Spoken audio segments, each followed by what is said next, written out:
herself. I'd hope to share a better update, but I will not be returning to play the season. I spent hours in the gym every day with a singular goal of getting back out there. Disappointed isn't a big enough word to describe how I'm feeling. I want to thank everyone who has had my back through all this uncertainty. This has been incredibly frustrating, but even in the bad, there is good. And the way the fans continue to show up for me and for the Fever brought me so much joy and important perspective. I'm so proud of how this team has only gotten stronger through adversity this year.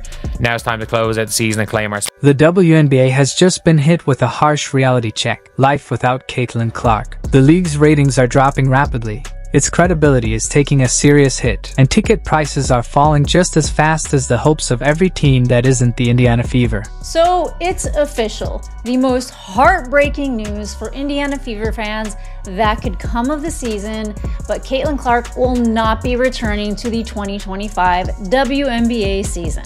She took the liberty of posting it herself because there were many people asking to hear from Caitlin Clark, to hear how she felt about the entire situation, because a lot of people felt like it was the front office that was kind of making all... Just one season-ending injury announcement from Caitlin Clark, and suddenly the league's historic growth slogan feels more like something a desperate marketing intern scribbled on a coffee-stained napkin. Now, WNBA owners aren't just restless, they're in full-blown panic mode. The norm for the WNBA is being largely ignored by the media.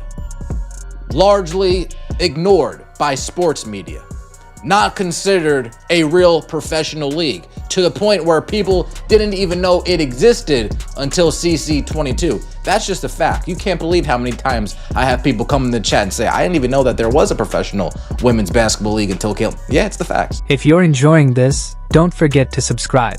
The queen of the WNBA is officially done for the season, and now every executive across the league is scrambling to contain the fallout. After months of uncertainty, vague injury updates, and no clear recovery timeline, Caitlin Clark finally delivered the devastating news every WNBA executive feared most. She will not be returning to play this season. Fever and Clark saying that she tried to get back on the floor. It appears that she just ran out of time, not able to get enough confidence back in her body as the season wraps up and the playoffs are likely about to begin for Indiana. I mean, it's a gut punch that basically encompasses an entire season of them.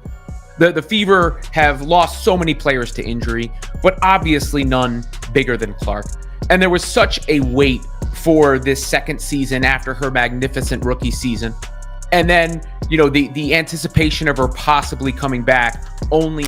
The Indiana Fever can finally drop the act of hoping for a miraculous comeback, because it's not happening. There's no schedule, no timeline, just a massive void where the league's biggest star once stood. And now, that panic is spreading through corporate boardrooms faster than wildfire. When she was supposed to return versus the Minnesota Lynx, supposedly, and then the Scott Agneses and all them start talking about she suffered a bone bruise in Phoenix, I told y'all it was a wrap. It was done. It was done. They knew it. And I believe they've known far longer. They have known. They've kept us fans in the dark, and it sucks. It absolutely sucks. Man, I was so looking forward to watching Caitlin Clark play this season. Now we have to wait an entire offseason, and we don't even know what's going to happen. There might be a lockout. There might not even be a 2026 season. Let's talk numbers. When Caitlin Clark was healthy and lighting up the court, the Indiana Fever averaged an impressive 1.26 million viewers per game. But the moment she went down with that groin injury on July 15th, everything changed. National TV viewership crashed to 847,000, a staggering 53% drop that hit the league like a freight train loaded with reality checks. And here's the real kicker. That was back when fans still believed she might come back. Now that she's officially out for the season, the viewership apocalypse is only just beginning. This has been a huge disaster as far as public perception for the WNBA.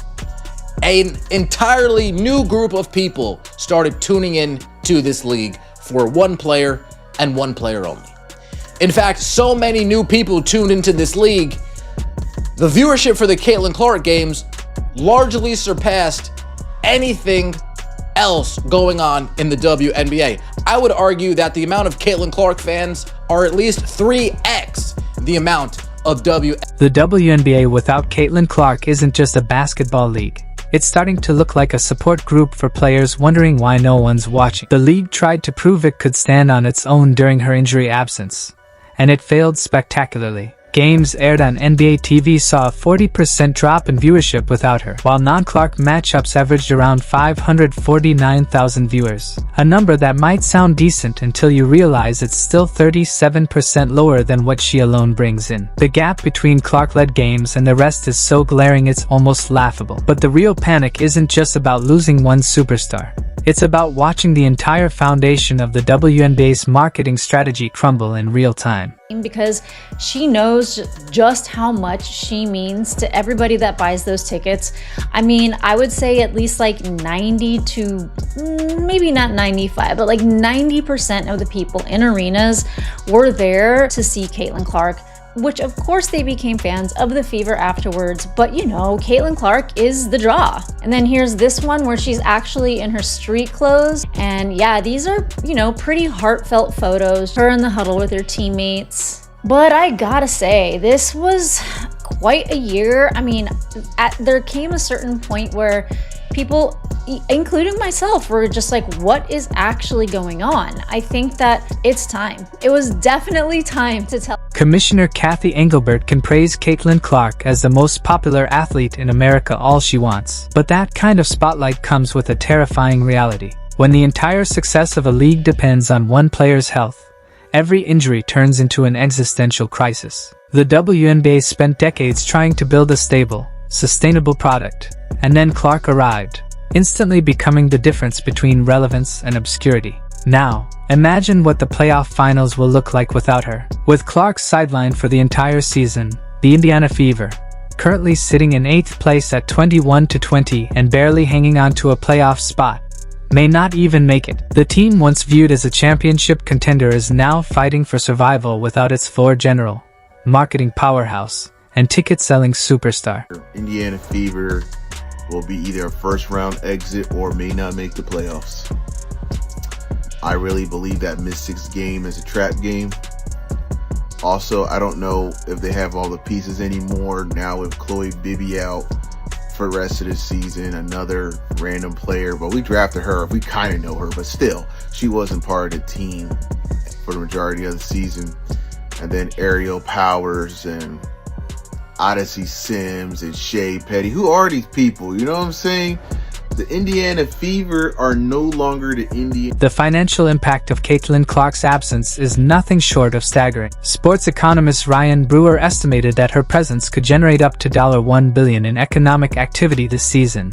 And that's not just from basketball. It includes merchandise sales, tourism boosts, television contracts, and the countless ripple effects that come from being a true cultural phenomenon. Meanwhile, other players are still struggling to translate social media engagement into tangible financial value. The gap between Clark and everyone else isn't just about talent. It's about star power, marketability, and her unmatched ability to make people genuinely care about women's basketball. And now, with the 2025 season's brightest light extinguished, the simmering jealousy within the league is about to become impossible to hide. The targeting she faced was real, the injuries perhaps inevitable, and the fallout devastating. Clark endured more physical abuse than any player in the league, and when an entire marketing strategy hinges on one superstar, protecting that investment should have been priority number one. The league failed to do that, and now they're paying the price in empty arenas, plunging ratings, and canceled broadcasts. The WNBA ratings' worst nightmare just came true because it was just announced that Caitlin Clark will be out for the rest of the season.